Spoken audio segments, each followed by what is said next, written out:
Hello everyone and welcome to the lecture. तो इस वाले लेक्चर में हम देखेंगे there are some rules regarding the articles, some rules regarding the articles जो पिछले लेक्चर में भी हमने देखा था। Now the very first rule in this lecture is that don't use any article with the human relations when they are used in a generalized sense. What do you mean by this?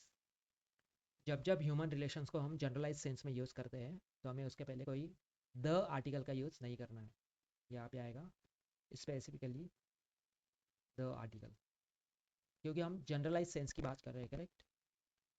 तो the हम तभी use करते हैं when the things are very special, unique और superlative, correct? तो देखिए example, the friend in need is the friend in deed. यह example देखिए, the friend in need is a friend in deed. यह वेरी फेमस प्रोवर्ब है जो हम use करते हैं while speaking in a conversation, correct? तो देखिए, now here this friend is nothing but what, it's a human relation, है ना? ह्यूमन रिलेशन की तरह हम इस वाले नाउन को यूज़ कर रहे हैं। तो whenever it is use as a human relation in a generalize sense, तो हमें द आर्टिकल का यूज़ यहाँ पे नहीं करना, ठीक है? And same is going with this also. तो हमारा एक्चुअल सेंटेंस क्या होगा फिर? A friend in need is a friend in deed. Okay, a friend in need is a friend in deed. वैसे ही सेकेंड एग्जाम्पल देखिए, the teacher must be well qualified and honest in his duties. एक teacher जो होता है वो well qualified होना चाहिए और ऑनेस्ट होना चाहिए, मतलब ऑनेस्ट होना चाहिए इन his duties. What do mean by this? एक टीचर जो होता है उसकी ड्यूटीज क्या होती है? वेल क्वालिफाइड होना चाहिए और ऑनेस्ट होना चाहिए, है ना? एक जनरल सेइंग है। This is we are using this teacher as a human relation in a generalize sense, correct? तो दैट्स वाई इसके पहले भी कोई आर्टिकल नहीं होगा। तो आएगा क्या फिर? टीचर तो सिंगुलर काउंटेबल नाउन है हमारा, तो हम इनडिफिनाइट आर्टिकल का यूज़ कर सकते हैं। यहाँ पे भी हम इनडिफिनाइट आर्टिकल का यूज़ करेंगे, ठीक है? According to our consonant sound और vowel sound. So correct sentence क्या होगा? A teacher must be well qualified and honest in his duties. Third sentence देखिए, everybody appreciated the doctor who performed that heart transplant surgery। देखिए, यह doctor भी जो इस वाले सेंटेंस में हम यूज कर रहे हैं, this is also human relation, isn't it? एक डॉक्टर होना, एक टीचर होना, एक फ्रेंड होना, all these are nothing but what, they are the human relations. लेकिन अगर इस सेंटेंस में देखिए, हमने क्या बोला था कि द आर्टिकल का यूज ह्यूमन रिलेशंस के लिए नहीं करना है, बट ये वाला सेंटेंस कोई स्पेशल है, you know, this is special, this is exception. Why? क्योंकि हम उस डॉक्टर की बात कर रहे हैं, we are talking about that doctor जिसने वो जो हार्ट ट्रांसप्लांट की जो जो पर्टिकुलर सर्जरी थी, जो इंपॉर्टेंट सर्जरी थी, उसको उन्होंने अंजाम दिया। तो यहाँ पे ये स्पेसिफिक हो गया ना, ये यूनिक हो गया, ये स्पेसिफिक हो गया, एंड दैट्स वाई यहाँ पे जो द आर्टिकल हमने यूज़ किया है, दैट इज एब्सोल्युटली करेक्ट। समझ में आया आपको? तो आपको एक भाव समझना है, you need to understand the emotion.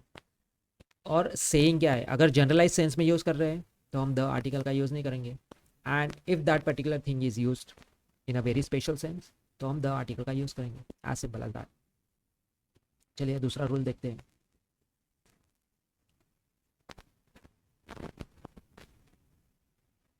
Second rule says that don't use any article before material nouns and abstract nouns। तो material noun और abstract noun के पीछे हमें कोई आर्टिकल नहीं यूज़ करना। लॉजिक इज़ वेरी सिंपल, क्योंकि material and abstract दोनों जो nouns है, both nouns are what they are, और अनकाउंटेबल नाउन से पहले हम कोई भी आर्टिकल का यूज़ नहीं करते हैं। तो देखिए sentence, the gold is one of the precious metals in the whole world.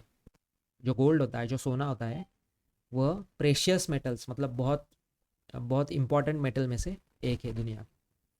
Now this gold is nothing but what, it's a material noun.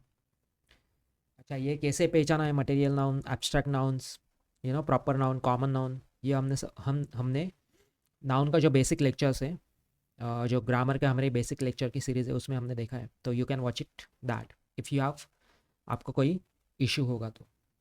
ना दिस इज़ मटेरियल नाउन, और मटेरियल नाउन से पहले हमें द आर्टिकल का use नहीं करना है, या दूसरा इनडेफिनेट आर्टिकल का भी यूज़ नहीं करना है, because they are uncountable nouns.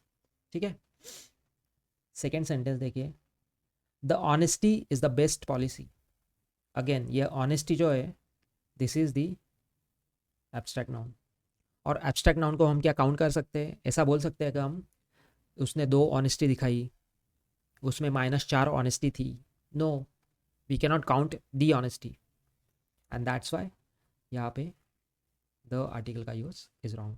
So correct sentence क्या होगा फिर, honesty is the best policy, और gold is one of the precious metals in the whole world.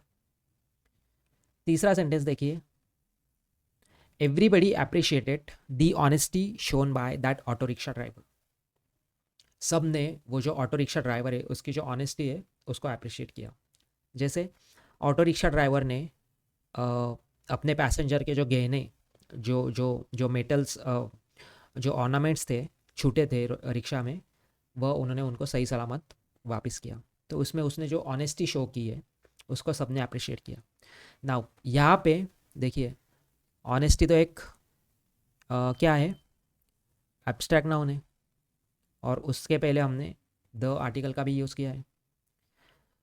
तो समझना इस सेंटेंस को, this is one of the special case, है ना, यूनिक केस है। और यूनिक केस अगर होता है तो उसको शो करने के लिए, उसको डिफ्रेंशिएट करने के लिए हमने यहाँ पे द आर्टिकल का यूज़ किया है। ठीक है, तो this is very correct sentence. तो आपको देखना है, अगेन यहाँ पे हमने एक एक्सेप्शन देखा कि कौन से सेंस में हम नाउन का प्रयोग कर रहे हैं, क्या वह स्पेशल सेंस में है और क्या वह जनरल सेंस में है। तो उसके अकॉर्डिंग आपको आर्टिकल्स का यूज़ करना है। चौथा भी सेंटेंस देखिए, the gold of the Karnataka is very famous for its lustre and purity. तो कर्नाटका का जो गोल्ड है वह बहुत फेमस है अपने प्योरिटी के लिए, और लश्चर जो शाइन होता है उसके लिए। अगेन यहाँ पे एक स्पेशल केस हो गया ना, हम किसी पर्टिकुलर गोल्ड की बात कर रहे हैं, we are talking about particularly gold from the Karnataka, and that's why यहाँ पे जो द हमने यूज़ किया है that is correct, because we are using this in a very special और यूनिक सेंस। ठीक है, आई होप आपको यह समझाओ। चलिए और एक रूल देखते हैं, don't use any article with, ऐसे जो वर्ड होते हैं ना, sort of, kind of, type of, ऐसे जो वर्ड्स हम यूज़ करते हैं उनके साथ कोई आर्टिकल हमें यूज़ नहीं करना है। Now again what is the logic, logic same है कि यह अपने आप में एक आर्टिकल का काम कर रहे होते हैं, सॉर्ट ऑफ, काइंड ऑफ और टाइप ऑफ, मतलब डिटरमाइन करने का काम कर रहे होते हैं अपने आगे आने वाले नाउन को। आर्टिकल का भी वही काम है, it is also the determiner, और ये वर्ड्स भी क्या है, डिटरमाइनर्स है। तो तो एक तो इन वर्ड्स का यूज़ कर लो या फिर आर्टिकल का यूज़ कर लो, दोनों अगर एक साथ यूज़ करेंगे हम तो दैट वुड बी रॉन्ग। ठीक है, तो देखिए example, every one appreciated the kind of a book that you have published. Again यह एक जनरल एरर होता है, कॉमन एरर होता है इन अ स्पोकन लैंग्वेज। हम इस वाले वर्ड के साथ ए आर्टिकल का प्रयोग करते हैं, क्योंकि देखिए यह भी क्या कर रहा है, this is also the determiner, और यह आर्टिकल भी क्या है, डिटरमाइनर। तो दो दो डिटरमाइनर हम एक साथ सेंटेंस में नहीं यूज़ कर सकते, that is the rule, that is the general convention. तो यहाँ पे हमें ए आर्टिकल को ओमिट करना होगा, everybody appreciated the kind of book that you have published. Second sentence देखिए, he is very strange type of a borrower. He is very strange type of a borrower, वो जो इंसान है वो बहुत स्ट्रेंज है, बोरो करने वाला जो इंसान है, ही इज़ वेरी स्ट्रेंज। अगेन यहाँ पे वर्ड देखिए क्या आया, टाइप ऑफ। तो टाइप ऑफ से पहले हमें ए आर्टिकल, बाद में हमें ए आर्टिकल का यूज़ नहीं करना है, because they both are determines. ठीक है, तो दैट्स इट, यही था, ये जो 3 रूल बचे थे हमारे। पहला रूल हमने क्या देखा कि जो ह्यूमन रिलेशंस होते हैं अगर वह जनरलाइज सेंस में यूज़ होंगे तो we don't have to use the article with them. ठीक है, लेकिन वही अगर स्पेशल सेंस में यूज़ होगा तो हमें द आर्टिकल का यूज़ करना पड़ेगा। सेकेंड रूल हमने देखा, don't use any article before material noun और एब्स्ट्रैक्ट नाउन्स, उनके पहले हमें we don't have to use any article. Why? Because they are uncountable. लेकिन वही अगर उनको हम स्पेशल सेंस में यूज़ करेंगे तो हमें उनको डिफ्रेंशिएट करने के लिए द आर्टिकल का दिखाना पड़ेगा। एंड थर्ड इज, ऐसे जो वर्ड्स होते हैं sort of, kind of, type of, उनके बाद भी हमें कोई आर्टिकल नहीं यूज़ करना है, क्योंकि आर्टिकल का काम यही सारे वर्ड्स कर रहे होते हैं। तो आई होप आपको यह चीज़ समझी होगी। You will apply this logic while you are studying English as a grammar. और प्लीज़ इन वीडियोज़ को लाइक कीजिए, कमेंट कीजिए आपके जो भी डाउट्स होंगे कमेंट सेक्शन में। उनसे हमें एक मोटिवेशन मिलता है कि that all this videos are liked by you. और please subscribe the channel. Till then, happy learning. Thank you.